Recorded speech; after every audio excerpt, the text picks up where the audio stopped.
Hello everyone. Student, आज हम लोग यूपीपीएससी का जो प्रीलिम्स पीवाईक्यू सीरीज़ को स्टार्ट किए हैं, उसमें आज हम लोग कुछ नए टॉपिक को देखेंगे। इसके पीवाईक्यूज़ को सॉल्व करने की कोशिश करेंगे। ओके, तो आज का टॉपिक बेसिकली है तीन तीन टॉपिक को आज हम लोगों ने यहाँ कवर करने का डिसीजन लिया है। पहला है सेल, सेकंड है आपका हेरिडिटी एंड थर्ड है आपका बायो फर्टिलाइज़र। हेरिडिटी यानी जनरली आप इसको जेनेटिक्स भी कह सकते हैं। तो ये तीन टॉपिक हम लोग आज वन बाय वन देखते हैं। तो पहला सवाल आज का स्टूडेंट सेल टॉपिक से आपको देखने को मिलेगा। पहले क्वेश्चन में ये कह रहा है स्टूडेंट कि how does the plant cell differ from the animal cell. यानी इसके कहने का मतलब ये कि जो प्लांट सेल होता है वो एनिमल सेल से इन चारों ऑप्शन में किसके थ्रू डिफर करता है। यानी कहने का मतलब यह है कि प्लांट सेल में पाया जाता है लेकिन एनिमल सेल में वो चीज़ नहीं पाई जाती है। तो इन चारों में अगर देखा जाए स्टूडेंट, तो जो ऑप्शन एक है माइटोकॉन्ड्रिया, ये दोनों में पाया जाता है, यानी प्लांट सेल और एनिमल सेल दोनों में पाया जाता है। सेल वॉल जो है स्टूडेंट, ये सिर्फ और सिर्फ आपको प्लांट सेल में देखने को मिलेगा। ये absent in animal cell, absent in animal cell. Okay, तो जो सेल वॉल है स्टूडेंट, ये एनिमल सेल में एब्सेंट होता है और ये प्लांट सेल में प्रेजेंट होता है। ओके, तीसरा ऑप्शन कह रहा है कि प्रेजेंस ऑफ प्रोटोप्लाज्म, ये भी होता है दोनों में। ओके, क्योंकि ये सेल के अंदर पाया जाता है। सपोज कीजिए कि सेल है, सेल के अंदर आपको न्यूक्लियस देखने को मिलेगा और न्यूक्लियस के अंदर जो लिक्विड नुमा मतलब मटेरियल पाया जाता है उसको हम लोग प्रोटोप्लाज्म बोलते हैं। और जो न्यूक्लियस और सेल के बीच में पाया जाता है ये भी लिक्विड नुमा एक मटेरियल होता है, इसको हम लोग साइटोप्लाज्म कहते हैं। ओके, तो ये प्रोटोप्लाज्म और साइटोप्लाज्म ये दोनों की मतलब सेल्स में पाई जाती हैं। तो बेसिकली आप यूँ कह सकते हैं प्रोटोप्लाज्म प्रेजेंट होता है। ओके, इसके बाद कह रहे हैं कि सेल न्यूक्लियस चाहे प्लांट का सेल हो चाहे एनिमल्स का सेल हो, दोनों के सेल में ये पाया जाता है। ओके, न्यूक्लियस जो होता है दोनों दोनों तरीके के यानी एनिमल और प्लांट सेल दोनों में पाया जाता है। तो यहाँ पे आपका ऑप्शन बी जो है सेल वॉल, ये आपका करेक्ट ऑप्शन हो जाएगा। ओके, इसके अलावा स्टूडेंट एनिमल सेल में एक और चीज़ एब्सेंट होती है, अगर आप कह लीजिए, वो होती है आपकी ग्रीन प्लास्टिड। इसको थोड़ा सा आप लोग ध्यान में रखिएगा कि सेल वॉल अगर ऑप्शन में नहीं रहेगा, अगर मान लीजिए सपोज कभी प्लास्टिड ऑप्शन में दे दिया, तो प्लास्टिड भी जो होता है ये आपका absent in animal cell. Okay, ये प्लांट सेल में ही सिर्फ और सिर्फ पाया जाता है। यानी कहने का मतलब है कि जो सेल वॉल हो गया पहला, सेल वॉल, एंड सेकेंड आपका प्लास्टिड, ये present only in plant cell. Okay, I hope आप लोग इसको थोड़ा सा ध्यान में रखेंगे। ये सिर्फ और सिर्फ प्लांट सेल में ही पाया जाता है। प्लास्टिड का क्या काम है स्टूडेंट, ये जब फोटोसिंथेसिस होता है तो ये उसमें भोजन को बनाने में हेल्प करता है।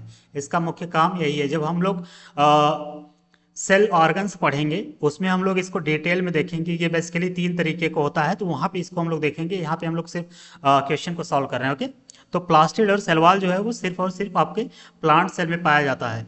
दूसरा सवाल है student, which of the following organelle is called power house of the cell. ये बहुत ही घिसा पिटा सवाल है, इतनी बार आ रखा है ये एग्जाम में कि इसको मतलब नॉर्मली हर कोई बच्चा इसको करेक्ट कर जाता है। तो इसका आंसर हो जाएगा आपका माइटोकॉन्ड्रिया। तो माइटोकॉन्ड्रिया को basically student power house of the cell कहा जाता है। ओके, तो इसमें ऑप्शन बी सही हो जाएगा। थर्ड है स्टूडेंट आपका plasma membrane is build up of, यानी प्लाज्मा मेम्ब्रेन है वो किन किन चीज़ों से मिलके बना होता है। प्लाज्मा मेम्ब्रेन की बात कर रहा है, तो प्लाज्मा मेम्ब्रेन जो स्टूडेंट है वो प्रोटीन प्रोटीन और प्लस प्रोटीन के अलावा इसमें ये लिपिड, ये दोनों से मिलके ये बना होता है। कौन? Plasma membrane. और आप यूँ कह लीजिए कि प्लाज्मा मेम्ब्रेन को कभी कभी सेल मेम्ब्रेन भी कह दिया जाता है, तो इसी को हम लोग सेल मेम्ब्रेन भी कहते हैं। ओके, तो ये प्रोटीन और लिपिड दोनों इसमें प्रेजेंट होता है, तो इस वजह से इसका ऑप्शन आपका डी सही हो जाएगा, both A and B. Okay, और यहाँ पे जो प्रोटीन है और ये लिपिड है, कभी कभी ये सिर्फ लिपिड न देके यहाँ पे फास्फोलिपिड अगर ऑप्शन में रहेगा तो वो भी आपका करेक्ट हो जाएगा, फास्फोलिपिड। यहाँ पे लिपिड दिया हुआ है इसलिए हमने कहा आपको लिपिड बता दिया। अदरवाइज ये प्रोटीन प्लस फास्फोलिपिड होता है, तो ये दोनों प्रेजेंट होते हैं किसमें, प्लाज्मा मेम्ब्रेन में। ओके, तो इसका ऑप्शन डी सही हो जाएगा। अगला सवाल है student, which of the following statement is not true, इनमें से कौन सा सही नहीं है पूछ रहा है। तो पहला ऑप्शन कह रहा है कि chromosomes are composed of DNA and protein, ये बिल्कुल करेक्ट आंसर है, क्योंकि जो क्रोमोसोम होता है स्टूडेंट वो डीएनए से मिलकर बना होता है और उसमें कुछ प्रोटीन्स भी पाए जाते हैं। ओके, दूसरा ऑप्शन कह रहा है कि nucleus of a cell does not play a role in cellular reproduction, ये सरासर गलत ऑप्शन है। यानी आपका कहने का मतलब, ये मेरे कहने का मतलब ये है कि यही ऑप्शन आपका करेक्ट हो जाएगा, क्योंकि ये सही नहीं है। जब कोई सेल होता है स्टूडेंट, सपोज कीजिए ये कोई सेल है, इसमें जो ये आपका न्यूक्लियस हो गया, ये सेंटर में जो पाया जा रहा है ये आपका न्यूक्लियस होता है। ये आपका सपोज कीजिए ये सेल है अगर, तो ये आपका न्यूक्लियस हो गया सेंटर में, इसके अंदर जो होता है वो प्रोटोप्लाज्म से ये भरा होता है। और सेल जो है न्यूक्लियस और जो सेल मेम्ब्रेन है, इन दोनों के बीच में जो पाया जाता है उसे हम लोग साइटोप्लाज्म बोलते हैं।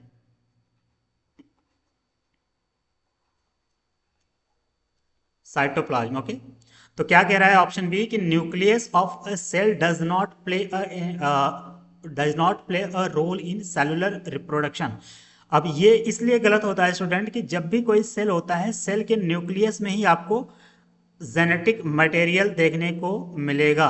यानी कहने का मतलब है कि जो न्यूक्लियस होता है इसी में डीएनए प्लस आरएनए आपको देखने को मिलेगा किसी भी ऑर्गेनिज्म में। ओके, तो इस वजह से ये सेलुलर रिप्रोडक्शन की बात कर रहा है यहाँ पे, तो सेलुलर रिप्रोडक्शन में ये रोल प्ले करता है। यहाँ पे नॉट लिख दिया है, जिस वजह से ये ऑप्शन गलत हो जाएगा। तीसरा ऑप्शन कह रहा है, यानी सी कह रहा है कि chromosome contain information of inheritance, जब इसमें जेनेटिक मटेरियल पाया जाएगा तो बिल्कुल ये इनहेरिटेंस में काम करेगा, यानी इसमें इंफॉर्मेशन होगा जिसमें डीएनए और आरएनए प्रेजेंट अगर होगा तो ऑब्वियस सी बात है कि ये इनहेरिटेंस में हेल्प करेगा, यानी ऑप्शन नंबर सी भी करेक्ट है। चौथा कह रहा है कि functional segment of DNA is called jeans, ये फैक्चुअल है और ये करेक्ट है। ओके, तो जीन्स जो होता है वो डीएनए में प्रेजेंट होता है, जीन्स को ही फंक्शनल यूनिट कहा जाता है ऑफ इनहेरिटेंस, यानी genetics, functional unit of genetics कह लीजिए या इसी को इनहेरिटेंस कह लीजिए, बात एक ही है। ओके, तो इसका ऑप्शन नंबर बी करेक्ट हो जाएगा।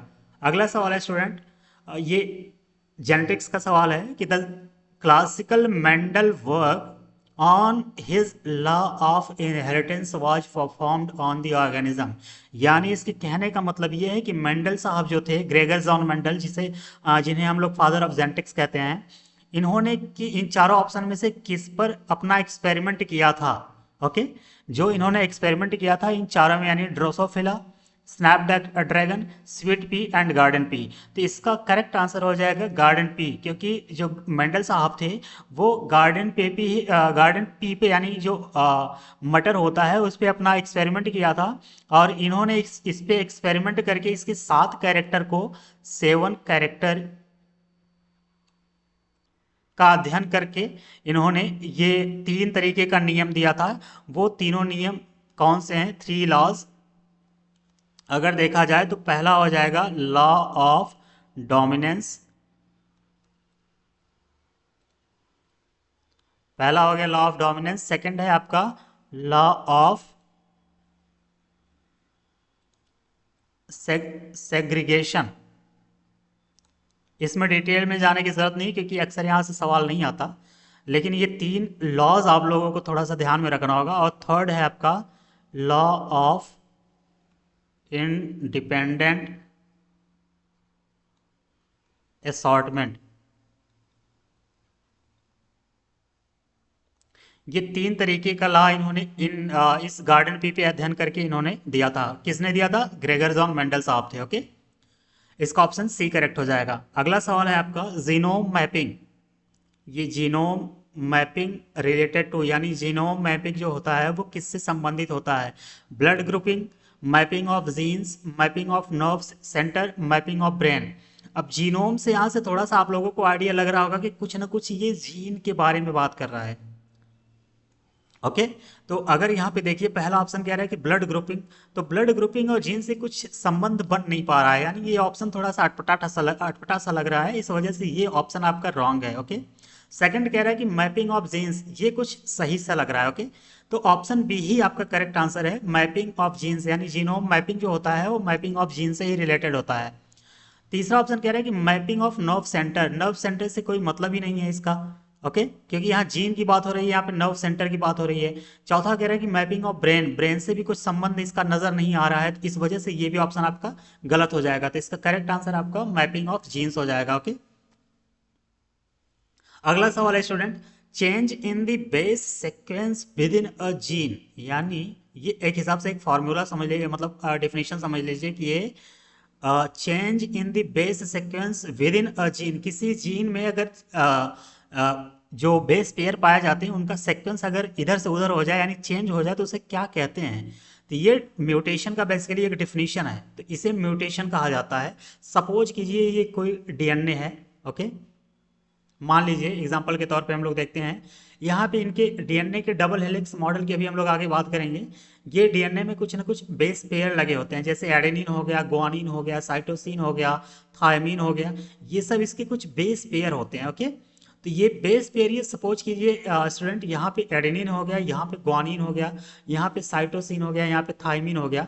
अगर एग्जाम्पल के तौर पे देखें कि ये जो एडेनिन होता है ये मूव करके यहाँ पे आ जाए, सपोज कीजिए कि ये मूव करके यहाँ पे आ जाए, इसको क्या कहते हैं कि बेस पेयर जो सेकेंड्स है, इसका जो बेस पेयर है एक ऑर्डर में लगा होता है, लेकिन अगर ये यहाँ से उठ के यहाँ चला है तो इसको कहते हैं कि ये चेंज हो गया। यानी चेंज होने का मतलब है कि इसमें ये म्यूटेशन हो गया। इसी को पूछ रहा है ये कि जो चेंज इन बेस पेयर होता है उसे कहते क्या है? इसको म्यूटेशन कहते हैं। अच्छा, म्यूटेशन अच्छा भी होता है बुरा भी होता है, जनरली ये बेनिफिशियल होता है। क्यों? क्योंकि इसी म्यूटेशन की वजह से किसी इंसान में या किसी एनिमल में नए नए कैरेक्टर देखने को मिलते हैं। अगर जीन में म्यूटेशन नहीं हो तो जो फादर से और मदर से जो कैरेक्टर आपको आएंगे वो बच्चों में भी आपको सेम हूबहू देखने को मिलेगा। लेकिन यही म्यूटेशन है जिस वजह से किसी बच्चे में नए नए कैरेक्टर आपको देखने को मिलेंगे। एग्जाम्पल के तौर पे अगर देखा जाए तो सपोज कीजिए कि यहाँ पे ये फादर यानी ये मेल और ये मदर, इनका क्रॉस होता है। सपोज कीजिए कि जो बच्चा आया, मान लीजिए जो फादर की आंखें हैं वो भूरी भूरी हैं, मदर की भी आंखें आपकी भूरी भूरी हैं, और सपोज कीजिए जो चाइल्ड यानी जो बच्चा पैदा हुआ उसकी आंखें ब्लू हो गई। अब ब्लू हुई यानी किसी न किसी जीन पेयर में कुछ न कुछ म्यूटेशन हुआ है, यानी कोई जो ब्लू आईज का जो कैरेक्टर कैरी करने वाला जो बेस पेयर होगा वो जब अपना स्थान रिप्लेस करेगा तो कुछ म्यूटेशन हुआ, जिस वजह से अगर भूरी भूरी आंखें अगर पेरेंट्स की हैं तो उनके बच्चों में ब्लू आईज हो गया। और ब्लू आईज क्यों हुआ? वही बेस पेयर चेंज होने की वजह से हुआ, जिस वजह से एक नया कैरेक्टर जन्म ले लिया। ओके, अगर ये म्यूटेशन नहीं होता तो बच्चे की भी आंखें आपकी भूरी ही होती। ओके, आई होप आप लोग इस पॉइंट को समझ पा रहे होंगे, तो इसका ऑप्शन ए करेक्ट हो जाएगा। ओके, अगला सवाल है student, the unit of heredity in our body, हमारे बॉडी में जो हेरिडिटी का यूनिट होता है उसको क्या कहते हैं? क्रोमोसोम, ये तो बहुत लंबा होता है, ये यूनिट नहीं हो सकता। डीएनए, ये भी काफ़ी कॉम्प्लेक्स चीज़ है, ये भी यूनिट नहीं हो सकता। यूनिट का मतलब ही होता है एक, यानी ऐसी चीज जिससे मिल मिल के कोई बड़ी चीज बनी है। जैसे ह्यूमन बॉडी की अगर बात किया जाए तो हम लोग सेल को बोलते हैं यूनिट। ओके, तो यहाँ पे अगर देखा जाए हेरिडिटी की बात कर रहा है तो यहाँ पे जीन आपका यूनिट हो जाएगा, तो इसका ऑप्शन नंबर सी करेक्ट होगा। ओके, नेक्स्ट क्वेश्चन है, which compound present in DNA does not form amino acid.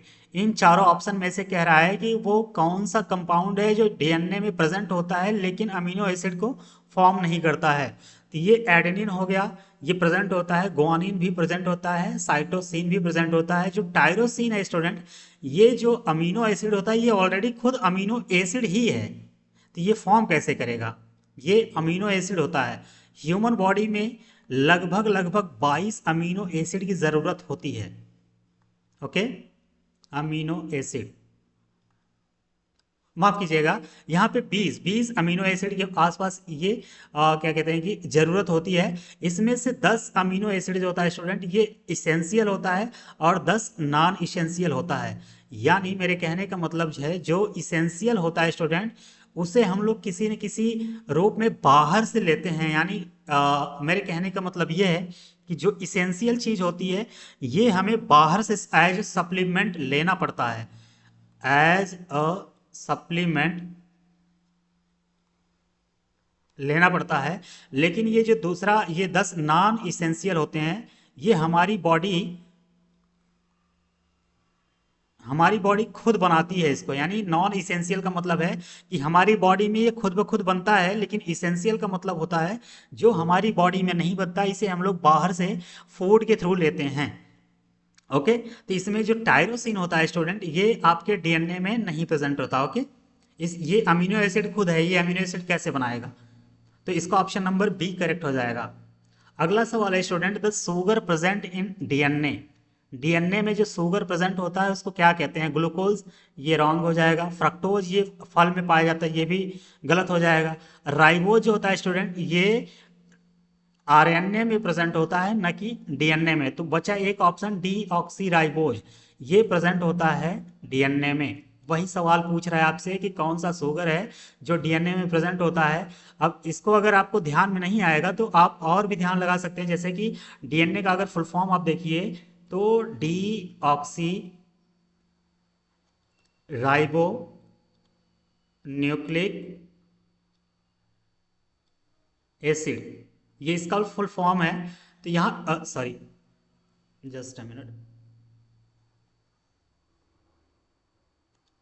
हाँ ये D oxy ribo nucleic acid.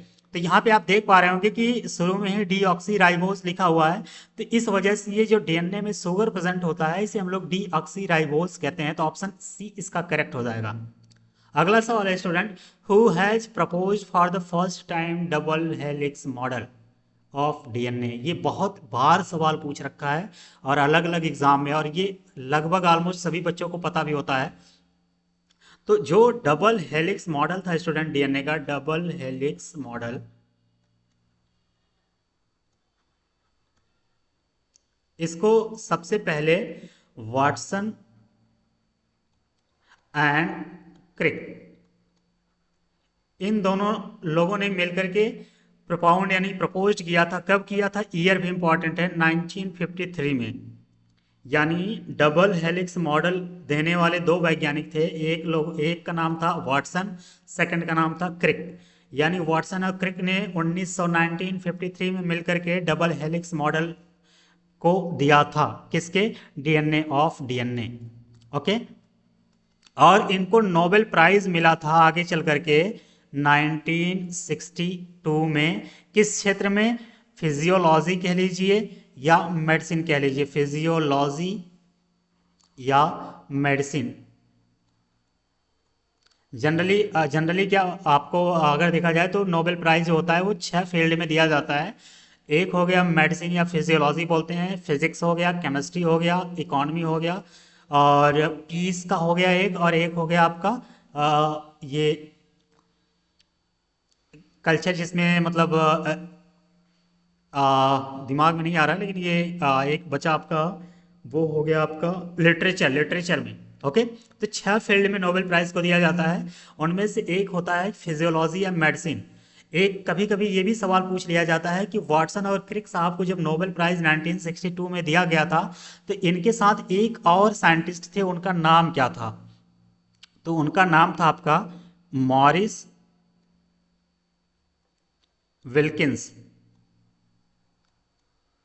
Okay, Morris Wilkins ये थर्ड पर्सन थे जिनको 1962 में वाटसन क्रिक साहब के साथ फिजियोलॉजी या मेडिसिन का नोबेल प्राइज दिया गया था।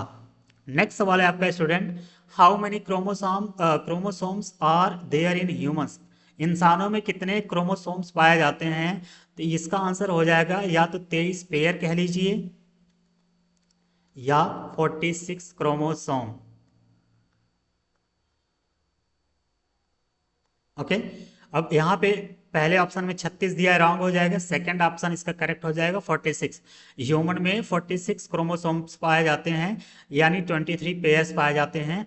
इन 23 पेयर्स यानी 23 पेयर में जो होता है स्टूडेंट, ये 22 पेयर जो होता है 22 पेयर ये होते हैं, इनको कहा जाता है ऑटोसोम।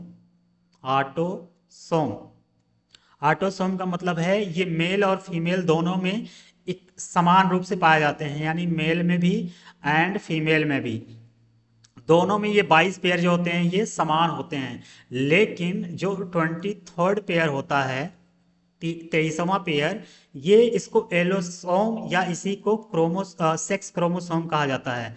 एलोसोम कह देते हैं या इसी को हम लोग सेक्स क्रोमोसोम कह देते हैं।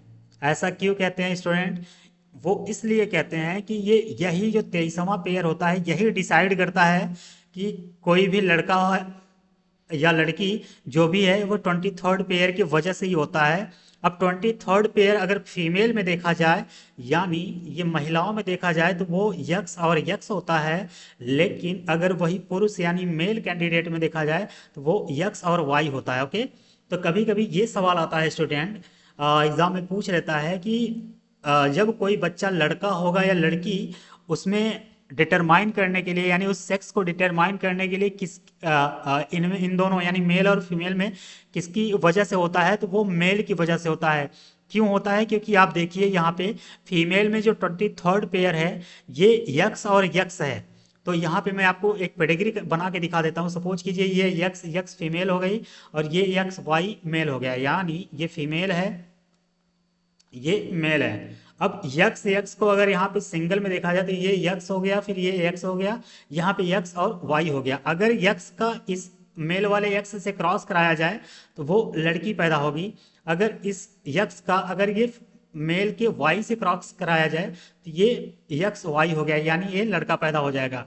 सेम चीज इस यक्स के थ्रू होता है। तो यानी यहाँ पे आप देख पा रहे होंगे कि फीमेल में तो दोनों यक्स और यक्स ही पाए जा रहे हैं। इस वजह से कोई लड़का या लड़की जब पैदा होते हो तो उसमें महिलाओं का रोल उसमें उतना नहीं होता है, मतलब उसमें नहीं होता है। और जो मेल होता है उसका क्रोमोसोम जो 23rd पेयर है यानी यक्स और वाई, उसमें जो वाई क्रोमोसोम है यही कोई डिसाइड करता है कि लड़का होगा या लड़की। ओके, अगर ये वाई प्रेजेंट है तो वो लड़का हो गया, अगर अब्सेंट है तो वो लड़की हो गई। आई होप इस पॉइंट को आप लोग समझ पाए होंगे। ओके, अगला सवाल है student, which of the following does not have a sex chromosome. इन चारों में से किसमें सेक्स क्रोमोसोम नहीं पाया जाता? यानी अभी मैंने आपको बताया ह्यूमन के केस में 23 पेयर होते हैं, यानी जो 23rd पेयर होता है उसी को हम लोग यानी 23rd जो पेयर होता है उसी को हम लोग सेक्स क्रोमोसोम कहते हैं। लेकिन यहाँ पे पूछ रहा है इनमें से किसमें सेक्स क्रोमोसोम नहीं पाया जाता। तो मंकी आप समझ पा रहे होंगे कि मंकी जो होता है वो इवोल्यूशन के दौरान काफ़ी इवॉल्व हुआ है और इसमें जो क्रोमोसोम पाया जाता है। टाइगर में भी पाया जाएगा, बटरफ्लाई में भी पाया जाता है। लेजर्ड यानी जो छिपकली होती है इसमें जो होता है सेक्स क्रोमोसोम नहीं पाया जाता है। और यही आपका आंसर हो जाएगा, क्योंकि ये पूछा है कि does not have sex chromosome. Okay, तो आपके माइंड में आएगा कि सर अगर इसमें लेजर्ड में सेक्स क्रोमोसोम पाया नहीं जाता तो कैसे डिसाइड होता है कि कोई छिपकली मेल है या फीमेल है? तो इसमें जो होता है स्टूडेंट, टेम्परेचर का बहुत बड़ा रोल होता है। यानी मेरे कहने का मतलब लेजर्ड यानी जो छिपकली होती है उसका सेक्स डिसाइड करने के लिए टेम्परेचर जो है अपना रोल प्ले करता है, ना कि सेक्स क्रोमोसोम। ओके, तो लेजर्ड आपका ऑप्शन करेक्ट हो जाएगा। लेजर्ड में जो सेक्स क्रोमोसोम होता है वो नहीं पाया जाता है। वैसे ये बैक्टीरिया में भी नहीं पाया जाता। ठीक है, बैक्टीरिया में भी सेक्स क्रोमोसोम आपको देखने को नहीं मिलता। ओके, तो आई होप आपको समझ में आया होगा। इसका आंसर हो जाएगा ऑप्शन डी, लिजर्ड। अगला सवाल यानी फर्टिलाइजर का टॉपिक आ गया स्टूडेंट। फर्टिलाइजर के टॉपिक का पहला सवाल जो है, which of the following is source of bio fertiliser. इन चारों में से कौन सा है जो बायो फर्टिलाइजर के रूप में यूज किया जाता है? ईस्ट की बात अगर किया जाए तो मैंने पिछले वाले लेक्चर में आपको बताया था, ईस्ट एक तरीके का फंजाई है, ये बायो फर्टिलाइजर के रूप में यूज नहीं होता। और मोल्ड्स भी एक तरीके का फंजाई है, ये भी आपका बायो फर्टिलाइजर के रूप में यूज नहीं होता। ओके, तो यहाँ पे आपका जो क्लोरेला है, क्लोरेला एक तरीके का एल्गी है, एल्गी, लेकिन ये बायो फर्टिलाइजर के रूप में यूज नहीं किया जाता। तो ऑप्शन एक ही बचा, एजोला। एजोला जो होता है स्टूडेंट, यही बायो फर्टिलाइजर के रूप में यूज किया जाता है, और एक तरीके का ये फर्न होता है, फर्न। पहला और लास्ट यानी चौथा वाला जो है, ये दोनों फंजाई हैं। ऑप्शन बी जो है क्लोरेला, ये एक तरीके का एल्गी होता है, लेकिन एजोला जो है ये एक तरीके का फर्न होता है। ये राइस फील्ड में काफ़ी आपको देखने को मिलेगा। किसमें? राइस फील्ड में। जब राइस के फील्ड में पानी लबालब भरा होता है फील्ड में, तो आपको ग्रीन कलर के कुछ प्लांट्स नुमा स्ट्रक्चर देखने को मिलेंगे जो तैरते रहते हैं। वो बेसिकली आपका एजोला होता है, वही आपका एजोला होता है, वो एक तरीके का फर्न है। ओके, ये ज़्यादातर आपको राइस के फील्ड में देखने को मिलेगा। अगला सवाल स्टूडेंट कह रहा है कि which of the following is या are used as bio fertiliser. Same सवाल उसी तरीके का है। तो बायो फर्टिलाइजर के रूप में इनमें से कौन कौन सा यूज किया जाता है? तो पहला ऑप्शन है स्टूडेंट की एजोला, मैंने अभी बताया कि आपको बायो फर्टिलाइजर के रूप में यूज किया जाता है। ऑप्शन बी कह रहा है कि सेकंड की ब्लू ग्रीन एल्गी, इसी को हम लोग साइनो बैक्टीरिया कहते हैं, साइनो बैक्टीरिया। ओके, तो ब्लू ग्रीन एल्गी या साइनोबैक्टीरिया भी बायो फर्टिलाइजर के रूप में यूज किया जाता है। कभी कभी आप लोग देखेंगे जो तालाब होता है, तालाब में ग्रीन कलर की एक स्ट्रक्चर यानी एक लेयर जो होता है पूरे तालाब में फैला होता है, वही बेसिकली आपका ब्लू ग्रीन एल्गी होता है, या उसी को हम लोग साइनोबैक्टीरिया कह देते हैं। ओके, ये पहला ऑप्शन और सेकंड ऑप्शन आपका करेक्ट है। तो पहला ऑप्शन और सी ऑप्शन यहाँ से चला गया। ओके, और अगर कहीं कहीं नाइट्रोलिन जो होता है स्टूडेंट, ये नाइट्रोलिन भी बायो फर्टिलाइजर के रूप में यूज किया जाता है। कहीं कहीं ये बुक में दिया हुआ है कि नाइट्रोलिन भी जो होता है वो बायो फर्टिलाइजर के रूप में यूज किया जाता है। अगर इस लॉजिक के थ्रू देखा जाए तो इसका आपका ऑप्शन डी करेक्ट हो जाएगा। ओके, इस ऑप्शन को थ्रू अगर देखा जाए तो ये आपका ऑप्शन डी करेक्ट होगा। लेकिन कहीं कहीं नाइट्रोलिन जो होता है वो बायो फर्टिलाइजर के रूप में मेंशन नहीं मिलता। इस वजह से अगर और लॉजिक के साथ देखा जाए तो ये ऑप्शन एक और दो सही हो जाएगा, जो कि किसी भी ऑप्शन में नहीं है। अगर वैसे देखा जाए तो इसका ऑप्शन डी करेक्ट होना चाहिए, बट जो कमीशन ने इस क्वेश्चन को डिलीट कर दिया था। ओके, तो इस वजह से इसका ऑप्शन स्टार मार्क्स लगा हुआ है। बट मैंने आपको रीजन भी बता दिया कि पहला और दूसरा कंफर्म है, जो कि इस ऑप्शन में, इन चारों ऑप्शनों में किसी में भी नहीं है। लेकिन किसी बुक में नाइट्रोलिन दिया है, माफ कीजिएगा मैंने ऑप्शन सी आपको बता दिया, ये ऑप्शन बी होगा। ओके, क्योंकि ऑप्शन बी में चौथा है। ओके, इसके लिए मैं माफी चाहूंगा, ऑप्शन सी जो है वो गलत है। अल्फा अल्फा क्या होता है? एक ग्रीन ग्रास नुमा ग्रीन ग्रास होता है ये, और ये बेसिकली बायो फर्टिलाइजर के रूप में यूज नहीं किया जाता। तो ऑप्शन डी अगर आई सी करेक्ट, अल्फा अल्फा अगर कट की जाए तो ऑप्शन डी आपका करेक्ट इनकरेक्ट हो जाएगा। तो उसके लिए मैं माफी चाहूंगा, आपको इसका ऑप्शन बी करेक्ट होगा। ओके, एक, दो और चार, तो मैंने दोनों ऑप्शन आपको बता दिया कि इसमें एक और दो दिया होता तो आप मोस्टली उसी के साथ जाते, बट यहाँ पे ये दो मतलब ये दिया नहीं है। इस वजह से नाइट्रोलिन कहीं कहीं दिया होता है, तो उस वजह से मैं ऑप्शन बी के साथ जा रहा हूँ। ओके, इसको कमीशन ने इस सवाल को डिलीट कर दिया था। क्वेश्चन नंबर 3 कह रहा है स्टूडेंट कि which of the following is not a nitrogen fixing organism. Okay, इन चारों में कौन सा नाइट्रोजन फिक्सिंग ऑर्गेनिज्म नहीं है? तो पहला कह रहा है नॉस्टक, ये होता है। एनाबिना, ये भी होता है। एजोटोबैक्टर, ये भी होता है। लेकिन माइकोराइजा जो होता है स्टूडेंट, ये नाइट्रोजन फिक्सिंग ऑर्गेनिज्म नहीं है। ये एक तरीके का सिम्बायोटिक रिलेशनशिप है, सिम्बायोटिक, या इसी को हम लोग म्यूचुअलिज्म कह देते हैं, म्यूचुअलिज्म रिलेशनशिप। ओके, तो ऑप्शन डी आपका करेक्ट हो जाएगा। यहाँ पे नॉट पूछा है कि कौन सा नाइट्रोजन फिक्सिंग ऑर्गेनिज्म नहीं है, तो आपका माइकोराइजा हो जाएगा। नॉस्टाक, एनाबिना और एजोटोबैक्टर, ये तीनों एक नाइट्रोजन फिक्सिंग बैक्टीरिया हैं, तीनों बैक्टीरिया हैं और ये हेल्प करते हैं। अगला सवाल है कि nitrogen fixing bacteria make combination with cells of roots of. ये पिछले वाले लेक्चर में हम लोग जब जिक्र कर रहे थे माइकोराइजा के बारे में या रूट नोड्यूल्स के बारे में, तो मैंने आपको बताया था कि जो पल्स होता है, पल्सेस कह लीजिए, पल्सेस के जो रूट स्ट्रक्चर होते हैं उसमें कुछ बैक्टीरिया पाए जाते हैं, यानी रूट नोड्यूल्स उनको कहा जाता है, उसी में वो बैक्टीरिया पाए जाते हैं, रूट नोड्यूल्स। इसी में बैक्टीरिया आपको देखने को मिलेंगे, और ये बैक्टीरिया जो होते हैं ये नाइट्रोजन फिक्सिंग बैक्टीरिया होते हैं, यानी ये बैक्टीरिया नाइट्रोजन फिक्सेशन में हेल्प करते हैं। ओके, तो ये आपका पल्स हो जाएगा, ऑप्शन नंबर 1 इसमें करेक्ट हो जाएगा। ये किस में पाए जाते हैं? तो पल्सेस में पाए जाते हैं। अगला सवाल है कि which of these is not correctly matched, यहाँ पे कौन सा गलत है वही पूछ रहा है। तो पहला है कि blue green algae biofertilizer, ये बिल्कुल सही है। ये क्राइसोपा जो दिया है ये महो कंट्रोल में होता है, ये भी बिल्कुल सही है। बायो 902 जो है ये वैरायटी ऑफ मस्टर्ड यानी सरसों की एक वैरायटी है, ये भी करेक्ट है।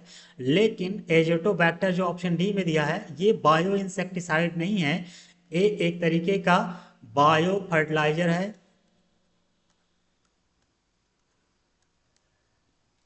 बायो फर्टिलाइजर है, लेकिन ये है क्या वास्तव में? तो ये एक तरीके का बैक्टीरिया है, बैक्टीरिया। ये बायो फर्टिलाइजर के रूप में यूज किया जाता है। ओके, तो ये बैक्टीरिया है ना कि बायो इंसेक्टिसाइड। तो ये ऑप्शन आपका गलत हो जाएगा, लेकिन यहाँ पे यही यही करेक्ट होगा। क्यों? क्योंकि ये गलत वाला पूछा है। ओके, नेक्स्ट सवाल है कि blue green algae are chiefly used as bio fertiliser in the crop of, यानी ब्लू ग्रीन एल्गी, इसी को हम लोग बोलते हैं साइनोबैक्टीरिया। ये मोस्टली आपको पैडी फील्ड यानी जो राइस का फील्ड होता है उसी में आपको देखने को मिलेंगे। तो ये जो होता है ये राइस फील्ड में यूज किया जाता है। ओके, तो इसका ऑप्शन नंबर सी सही हो जाएगा। अगला सवाल है स्टूडेंट, ये विच of the following is associated with biological nitrogen fixation. Okay, वही सवाल बार बार रिपीट हो रहा है। रेड एल्गी में नहीं होगा, ब्राउन एल्गी में भी नहीं होगा, ग्रीन एल्गी और ब्लू ग्रीन एल्गी ये दोनों में आपको डाउट हो सकता है, लेकिन वास्तव में इसका आंसर ब्लू ग्रीन एल्गी है, क्योंकि इसी को बोलते हैं साइनोबैक्टीरिया, और यही नाइट्रोजन फिक्सेशन में हेल्प करता है, यानी ब्लू ग्रीन एल्गी इसका करेक्ट होगा। Okay, option D.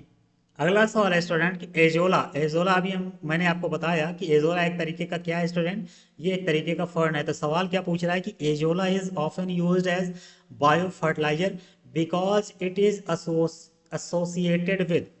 तो जो एजोला होता है स्टूडेंट ये राइस फील्ड में आपको देखने को मिलेगा। इसके अलावा राइस फील्ड में एक और चीज़ मैंने आपको बताया वो ब्लू ग्रीन एल्गी, यानी मैंने आपको ये भी बताया कि एजोला के साथ साथ ब्लू ग्रीन एल्गी या जिसे साइनोबैक्टीरिया कहते हैं वो भी आपको राइस फील्ड में देखने को मिलेगा। इस वजह से कह रहा है कि किसके साथ एसोसिएटेड है, तो इसका ऑप्शन नंबर 1 करेक्ट हो जाएगा। ब्लू ग्रीन एल्गी के साथ ये एसोसिएटेड होता है, ना कि ये रेड एल्गी के साथ, फंगस के साथ या मॉस के साथ। ओके, तो इसका ऑप्शन 1 करेक्ट हो जाएगा। अगला सवाल है student, the aquatic plant commonly used as bio fertiliser in water logging rice field.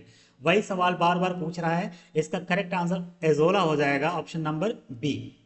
Okay, अगला सवाल है student, the capability of nitrogen use efficiency can be increased in crop production by.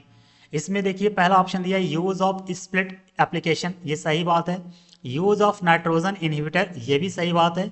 Use of using the slow release nitrogen fertilizer, ये भी correct है। तो इसका option number D आपका correct हो जाएगा, यानी इसमें सभी ऑप्शन सही हैं।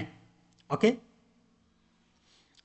11वां सवाल कह रहा है स्टूडेंट कि which of the following is phosphatic bio fertilizer, यानी ऐसे बायो फर्टिलाइजर जो कि फॉस्फेट को रिलीज करते हैं या प्रोड्यूस करते हैं। तो राइजोबियम जो है ये एक तरीके का बैक्टीरिया है, ब्लू ग्रीन एल्गी यानी साइनोबैक्टीरिया हो गया, एजोला, ये तीनों जो होते हैं स्टूडेंट ये नाइट्रोजन फिक्सेशन में हेल्प करते हैं, नाइट्रोजन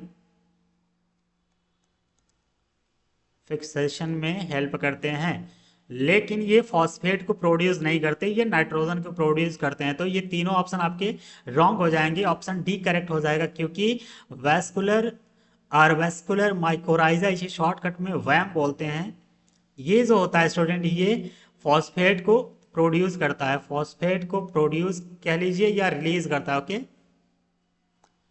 तो ऑप्शन नंबर डी आपका करेक्ट हो जाएगा। ये आपको थोड़ा सा ध्यान में रखना होगा। राइजोबियम, ब्लू ग्रीन एल्गी और एजोला जो है ये तीनों नाइट्रोजन फिक्सिंग बैक्टीरिया है, जिस वजह से ये नाइट्रोजन का प्रोडक्शन करते हैं, ना कि फॉस्फेट का। यहाँ पे फॉस्फेटिक बायो फर्टिलाइजर पूछा हुआ है, तो जिस वजह से एक ही ऑप्शन बच रहा है, वैस्कुलर एयरवैस्कुलर माइक्रोराइजा। तो यही आपका ऑप्शन करेक्ट हो जाएगी। यूपी बीओ एग्जाम 2019 में पूछा हुआ है। अगला सवाल है स्टूडेंट कि विच bacteria is responsible for nitrogen fixation in soybean. ये थोड़ा सा टफर साइड ये क्वेश्चन है, यानी ये सवाल जो है थोड़ा टफ है। तो ये सोयाबीन में कौन सा इन चारों में से रिस्पॉन्सिबल है जो कि नाइट्रोजन फिक्सेशन में हेल्प करता है? तो राइजोबियम लेग्यूमिनोसोरम ये नहीं होता है। इसका करेक्ट आंसर राइजोबियम जैपोनिकम होता है, यानी ऑप्शन नंबर बी इसका करेक्ट है, राइजोबियम जैपोनिकम।